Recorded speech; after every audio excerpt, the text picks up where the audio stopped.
Our vision at Cardinal Senior Management for Growth is to continue to bring our philosophy of treating the employees and the staff with tremendous dignity and respect, allowing ourselves to promote within, and that this mindset and this philosophy can be brought to other buildings and other markets.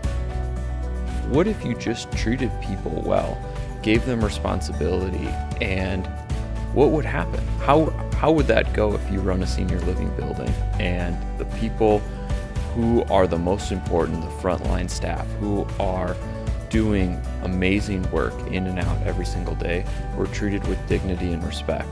And that was the basis of what we wanted to do at Cardinal. When we're talking about the core values of Cardinal Senior Management, they're care, compassion, dignity, and safety.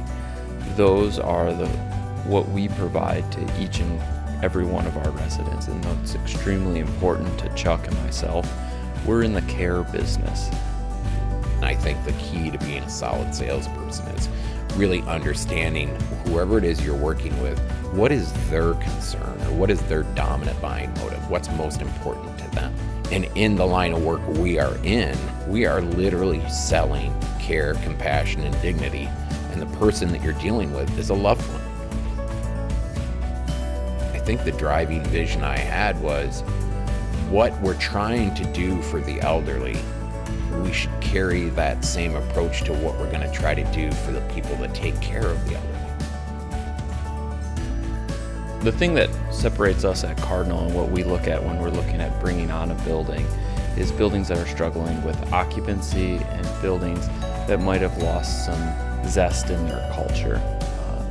Maybe buildings that are in markets that other people aren't interested in, maybe buildings that are older, and the belief amongst the staff isn't an excitement for growth into the future.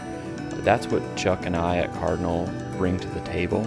We have an excellent team in Pennsylvania, excellent team here in Grand Rapids, who have a lot of excitement and energy for the senior housing business.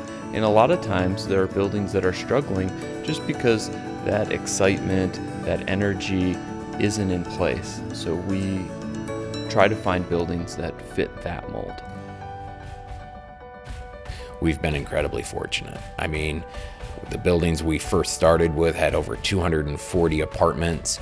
It was like 70% occupied when we took over.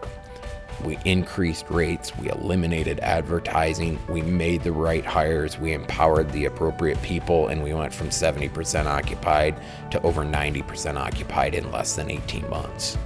So specific numbers, a monthly rent roll going up $130,000 a month. It's good stuff. It's good stuff. We need people that understand that when they make an investment in Cardinal Senior Management, they're making an investment in something that's unique and totally different than what else is out there. And if they appreciate that, it's going to be a great relationship, and we're going to have a very successful partnership. I get coffee every Tuesday and Friday mornings over at the Bitter End over in Grand Rapids on Fulton Street, and it's with a bunch of retired gentlemen, and we sit around and talk about how the world would be better if Dwight D. Eisenhower was president. My favorite part of going out and visiting our homes in Pennsylvania is getting the ability to stay in our communities. We get to sleep there, do the activities with our residents. We get to do breakfast, lunch, call bingo, go on bus trips, and really get to interact with our residents on a personal level. One of the residents that specifically comes to mind is Luther, who lives at Autumn House. And Luther is a World War II veteran. And one of the things I find so fascinating about Luther is you can't help but to look and see a man who's 96 but has a tremendous zest for life. And you ask yourself, how do you do that? How do you live a life where you can be 96 years old and live the way Luther lives? My theory is it's Luther's positive attitude. It's amazing to me, our residents who have maintained a positive attitude through the ups and the downs of their entire life and are able to find the good in each scenario. And that's something I've learned from Luther, and I hope to emulate and be like Luther one day.